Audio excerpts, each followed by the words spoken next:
Hello, good morning. ഇന്ന് നമ്മളൊരു പുതിയ ചാപ്റ്ററിലേക്ക് കിടക്കുകയാണ്. Cost of capital. ഏതാണ്? കോസ്റ്റ് ഓഫ് ക്യാപിറ്റൽ എന്നുള്ളൊരു പുതിയ ചാപ്റ്ററിലേക്ക് കിടക്കുകയാണ്. ഈ ചാപ്റ്റർ വളരെ സിമ്പിളായിട്ടുള്ളൊരു ചാപ്റ്ററാണ്. നിങ്ങൾക്ക് FM-ൻ്റെ അകത്ത്, ഫിനാൻഷ്യൽ മാനേജ്മെൻറ്റിൻ്റെ അകത്ത് നിങ്ങൾക്ക് ഇതിൽ വരുന്ന ക്വസ്റ്റ്യൻസൊക്കെ നിങ്ങൾക്ക് എന്ത് ചെയ്യാൻ പറ്റും? ആൻസർ ചെയ്യാൻ പറ്റും. തിയറി ആണെങ്കിലും പ്രോബ്ലം ആണെങ്കിലും. അപ്പോൾ ഇവിടെ കോസ്റ്റ് ഓഫ് ക്യാപിറ്റലാണ്. Cost of capital simply refers to cost of obtaining fund. ഇപ്പോൾ ക്യാപിറ്റൽ നിങ്ങൾക്ക് അറിയാം, ഇൻവെസ്റ്റേഴ്സ് എന്ത് ചെയ്യാണ്, ഡെപ്പോസിറ്റ് ചെയ്യുന്ന ഫണ്ടിനെയാണ് നമ്മൾ ക്യാപിറ്റൽ എന്ന് പറയുന്നത്. പ്രൊപ്രൈറ്റേഴ്സ് അല്ലെങ്കിൽ നമ്മൾ ബിസിനസ് സ്ഥാപനത്തിലേക്ക് വരുന്ന ഫണ്ടിനെയാണ് മൊത്തത്തിൽ എന്ത് പറയുക, ക്യാപിറ്റൽ എന്നുകൊണ്ട് ഉദ്ദേശിക്കുന്നത്. കമ്പനിയുടെ ക്യാപിറ്റലുകൾ. അവിടെ cost of capital is the rate of firm pay to investors for the use of their money. അപ്പോൾ അവരിരുന്ന് ഈ ഇൻവെസ്റ്റേഴ്സിൻ്റെ ഇരുന്ന് ഫണ്ട് നമ്മൾ യൂസ് ചെയ്യുന്നുണ്ടെങ്കിൽ, കമ്പനി യൂസ് ചെയ്യുന്നുണ്ടെങ്കിൽ അവർക്ക് എന്ത് കൊടുക്കേണ്ടി വരും? ഒരു റേറ്റ് കൊടുക്കേണ്ടി വരും. പല രീതിയിലായിരിക്കും അതിൻ്റെ റേറ്റ്. ഇപ്പോൾ ഡിബെഞ്ചേഴ്സിനാണെങ്കിൽ ഇൻട്രസ്റ്റ് ആണ് കൊടുക്കേണ്ടി വരിക, ലോണാണെങ്കിൽ ഇൻട്രസ്റ്റ് ആണ് കൊടുക്കേണ്ടി വരിക, പ്രിഫറൻസ് ഷെയർസിന് ഡിവിഡൻറ്റിൻ്റെ രൂപത്തിൽ, റീറ്റേൺഡ് ഏർണിങ്സ് അതിനും എന്തുണ്ട്, കോസ്റ്റ് ഓഫ് ക്യാപിറ്റൽ ഉണ്ട്. അത് ഇക്വിറ്റി ഷെയർ ഹോൾഡേഴ്സിൻ്റെ ഫണ്ടാണ്. ഇക്വിറ്റി ഷെയർ ഹോൾഡേഴ്സിന് എന്ത് കൊടുക്കേണ്ടി വരും? ഫണ്ട് കൊടുക്കേണ്ടി വരും, ഡിവിഡൻഡ് കൊടുക്കേണ്ടി വരും. ഇപ്പോൾ ഓരോ ക്യാപിറ്റലിനും അതിൻ്റേതായ കോസ്റ്റ് ഉണ്ട്. അപ്പോൾ എങ്ങനെയാണ് ആ കോസ്റ്റ് കാൽക്കുലേറ്റ് ചെയ്യാമെന്നാണ് നോക്കുന്നത് ഈ ചാപ്റ്ററിൽ. നോക്കാം. The items of the left side of the firm balance ഷീറ്റിൻ്റെ അകത്ത്, ബാലൻസ് ഷീറ്റിൽ അവിടെ എന്തൊക്കെയുണ്ടാവും? അതായത് ലയബിലിറ്റി സൈഡിൽ ഇക്വിറ്റി ഷെയർ ക്യാപിറ്റൽ ഉണ്ടാവും, ഇക്വിറ്റി ഷെയർ ക്യാപിറ്റൽ ഉണ്ടാവും, പ്രിഫറൻസ് ഷെയർ ക്യാപിറ്റൽ ഉണ്ടാവും, പിന്നെ വേരിയസ് ടൈപ്പ് ഓഫ് ഡെപ്റ്റ്, അതായത് ഡിബെഞ്ചേഴ്സൊക്കെ ഉണ്ടാവും. ഇതിനെയൊക്കെയാണ് നമ്മൾ ക്യാപിറ്റൽ കോമ്പണൻറ്റ്സ് എന്ന് പറയുന്നത്. അപ്പോൾ ടോട്ടൽ അസറ്റ് നമ്മൾ ഇൻക്രീസ് ചെയ്യുന്നുണ്ടെങ്കിൽ അവിടെ എന്ത് വന്നിട്ടുണ്ടാവും? ഏതെങ്കിലും ഒരു ഫണ്ട് വന്നിട്ടുണ്ടാവും. ഇപ്പോൾ അസറ്റ് വാങ്ങിക്കണ്ടിരിക്കണമെങ്കിൽ ഫണ്ട് വേണം. ആ ഫണ്ട് എവിടെ നിന്നാണ് നമ്മൾ റേസ് ചെയ്യുക? ക്യാപിറ്റലിലൂടെ. ഒന്നില്ലെങ്കിൽ എവിടെ നിന്ന് എന്താ, ഡിബെഞ്ചർ ഇഷ്യൂ ചെയ്യേണ്ടി വരും, ഷെയർ ഇഷ്യൂ ചെയ്യേണ്ടി വരും. അങ്ങനെയൊക്കെയാണ് അസറ്റുകൾ ഇൻക്രീസ് ചെയ്യുന്നത്. അപ്പോൾ ഏതെങ്കിലും ഒരു component increase capital component increase ചെയ്തിട്ടുണ്ടെങ്കിൽ അവിടെ എന്തും കൂടി ഇൻക്രീസ് ചെയ്യുന്നുണ്ടാവും, അസറ്റും ഇൻക്രീസ് ചെയ്യുന്നുണ്ടാവും. For the purpose of determination of cost of capital, all source of capital are grouped under the following 4 components. ഇപ്പോൾ എല്ലാ ക്യാപിറ്റലിനെയും നമുക്കൊരു ഗ്രൂപ്പായി തരംതിരിക്കുകയാണെങ്കിൽ അത് നേരത്തെ പറഞ്ഞതുപോലെ ഇക്വിറ്റി ഷെയർ ക്യാപിറ്റൽ ഉണ്ടാവും, റീറ്റേൺഡ് ഏർണിങ്സ് ഉണ്ടാവും. അതായത് നമുക്ക് ലാഭം കിട്ടിയിട്ടുണ്ടെങ്കിൽ ആ ലാഭത്തിൻ്റെ വിഹിതം തീർത്തും ഡിവിഡൻ്റായിട്ട് കൊടുക്കാതെ ബിസിനസ് സ്ഥാപനത്തിലേക്ക് മാറ്റിവെക്കുന്ന എമൗണ്ടാണ് റീറ്റേൺഡ് ഏർണിങ്സ് എന്ന് പറയുന്നത്. പിന്നെ ഈ റിട്ടേൺ ഏർണിങ്സ് എന്തിനു വേണ്ടി ഉപയോഗിക്കുന്നു? ബിസിനസ്സിൻ്റെ കാര്യങ്ങൾക്ക് വേണ്ടിയിട്ട് ഉപയോഗിക്കുന്നു.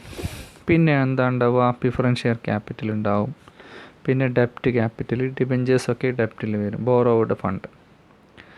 അപ്പോൾ equity share capital, preference share capital, return earnings, ഡെപ്റ്റ് ക്യാപിറ്റൽ, ഇതൊക്കെയാണ് ക്യാപിറ്റലിൻ്റെ കോമ്പണൻറ്റ്സ് എന്ന് പറയുന്നത്. അപ്പോൾ ഓരോന്നിനും ഓരോ കോസ്റ്റ് ആയിരിക്കും.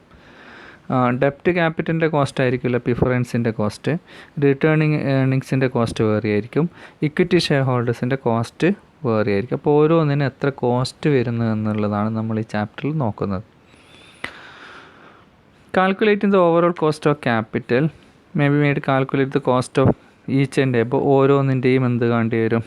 കോസ്റ്റ് കാണേണ്ടി വരും. കോസ്റ്റ് ഓഫ് ഡെപ്റ്റ് കാണണം, കോസ്റ്റ് ഓഫ് പ്രിഫറൻസ് ഷെയർസ് കാണണം, കോസ്റ്റ് ഓഫ് ഇക്വിറ്റി കാണണം, കോസ്റ്റ് ഓഫ് റിട്ടേൺഡ് ഏർണിങ്സ് കാണും. പിന്നെ അത് cost of weighted average cost of capital കാണും. എല്ലാത്തിൻ്റെയും എന്ത് കാണേണ്ടി വരും? കോസ്റ്റ് കാണേണ്ടി വരും. അതാണ് നമ്മൾ ഓരോന്നോരോന്നായിട്ട് നോക്കുന്നത്.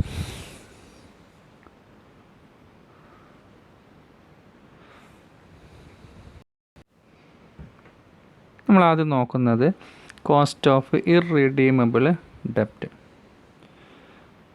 ഡെപ്റ്റിൻ്റെ കോസ്റ്റ്. ഇർറിഡീമബിൾ എന്ന് പറഞ്ഞാൽ റിഡീം ചെയ്യാത്തത്. ഇർറിഡീമബിൾ ഡെപ്റ്റ് is also known as A perpetual ഡെപ്റ്റ്.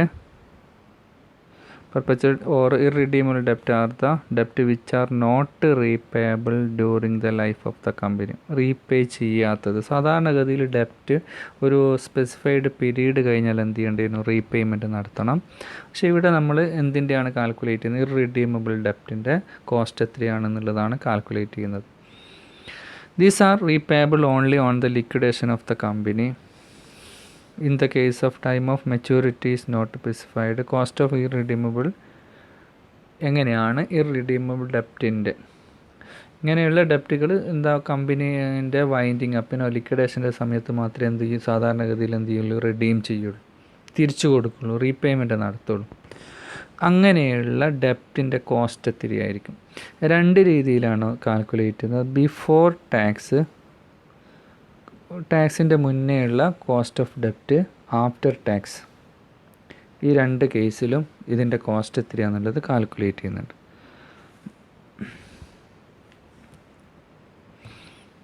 നോക്കാം. Before tax KD is equal to I/NB × 100. വളരെ സിമ്പിളായിട്ടുള്ളൊരു ഇക്വേഷനാണ്. കോസ്റ്റ് ഓഫ് ഡെപ്റ്റ് ആണ് ഉദ്ദേശിക്കുന്നത്. KD എന്ന് ഉദ്ദേശിക്കുന്നത് കോസ്റ്റ് ഓഫ് ഡെപ്റ്റ് ആണ്. I ഇൻട്രസ്റ്റ് ആണ്. NB നെറ്റ് പ്രൊസീഡ്സ് ഓഫ് ഡെപ്റ്റ്. എത്രയാണോ ക്യാപിറ്റൽ വരുന്നത്, ബിസിനസ് സ്ഥാപനത്തിലേക്ക് എത്രയാണോ ക്യാപിറ്റൽ വരുന്നത് അല്ലേ? ഇപ്പോൾ 1,00,000 രൂപയുടെ ഡിബഞ്ചറാണ് ഇഷ്യൂ ചെയ്തതെന്ന് വിചാരിക്കാം. അപ്പോൾ സാധാരണഗതിയിൽ നിങ്ങൾക്കറിയാം പാർ വാല്യൂ, അതായത് ഫേസ് വാല്യൂവിനാണ് ഇഷ്യൂ ചെയ്യുന്നുണ്ടാവും, ഡിസ്കൗണ്ടിന് ഇഷ്യൂ ചെയ്യുന്നുണ്ടാവും, പ്രീമിയത്തിൽ ഇഷ്യൂ ചെയ്യുന്നുണ്ടാവും. ഇപ്പോൾ 100 രൂപേൻ്റെ ഡിബഞ്ചറാണെന്ന് വിചാരിക്കും. 100 രൂപയ്ക്ക് തന്നെയാണ് ഇഷ്യൂ ചെയ്യുന്നതെങ്കിൽ ഫുൾ വാല്യൂ ബിസിനസ് സ്ഥാപനത്തിലേക്ക് വന്നിട്ടുണ്ടാവും. അതല്ല 100 രൂപേൻ്റെ ഡിബഞ്ചർ ചിലപ്പോൾ 90 ആയിരിക്കും ഇഷ്യൂ ചെയ്യുന്നുണ്ടാവും. അപ്പോൾ നെറ്റ് പ്രൊസീഡ്സ് എത്രയായിരിക്കും? 90 വെച്ചിട്ടായിരിക്കും. ഇനി ചിലപ്പം പ്രീമിയത്തിലായിരിക്കും. പ്രീമിയത്തിലാണ് 110. അപ്പോൾ എത്ര വരും? എത്രയാണോ പ്രീമിയം കൂടുന്നത്, എത്രയാണോ പ്രീമിയം അതും കൂടി ആഡ് ചെയ്തിട്ടായിരിക്കും ബിസിനസ് സ്ഥാപനത്തിലേക്ക് നെറ്റ് പ്രൊസീഡ്സ് ആയിട്ട് കാണിക്കേണ്ടി വരും. ഇപ്പോൾ നെറ്റ് പ്രൊസീഡ്സ് എന്ന് പറയുന്നത് ബിസിനസ് സ്ഥാപനത്തിലേക്ക് എത്രയാണോ നെറ്റ് ക്യാഷ് വരുന്നത്, ക്യാപിറ്റലായിട്ട് വരുന്നത്, അതാണ് കാണിക്കുക. ഇനി ആഫ്റ്റർ ടാക്സ് ആണെങ്കിൽ KD is equal to I - 1 - T / NB × 100 വരും. ഇവിടെ T എന്ന് പറയുന്നത് ടാക്സ് റേറ്റാണ്.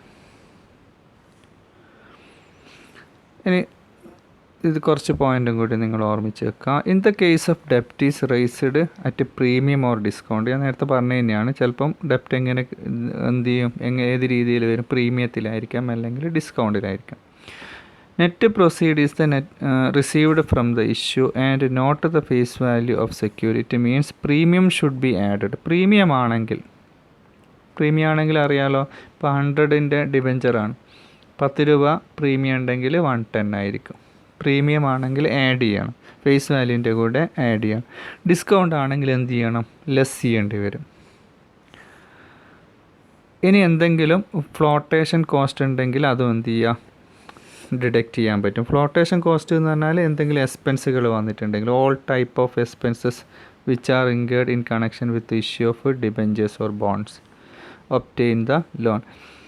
Advertisement charge, stationery, printing, brokerage, underwriting commission, അതൊക്കെയാണ് നമ്മൾ ഫ്ലോട്ടേഷൻ കോസ്റ്റ് എന്ന് പറയും, അല്ലെങ്കിൽ ഫ്ലോട്ടേഷൻ കോസ്റ്റ് എന്ന് പറയുന്നത്. അങ്ങനെയുള്ള ഫ്ലോട്ടേഷൻ കോസ്റ്റ് ഉണ്ടെങ്കിൽ അതും എന്ത് ചെയ്യാൻ പറ്റും? ഡിഡക്റ്റ് ചെയ്യാൻ പറ്റും. ഇങ്ങനെയാണ് നമ്മൾ എന്ത് കാൽക്കുലേറ്റ് ചെയ്യുക? കോസ്റ്റ് ഓഫ് ഇർറിഡീമബിൾ ഡെപ്റ്റ് കാൽക്കുലേറ്റ് ചെയ്യുക. ഇത്രയും മനസ്സിലായെന്ന് വിചാരിക്കുന്നു. അടുത്ത ക്ലാസ്സിൽ നമുക്കിതിൻ്റെ പ്രോബ്ലംസ് ചെയ്ത് നോക്കാം. Okay, thank you.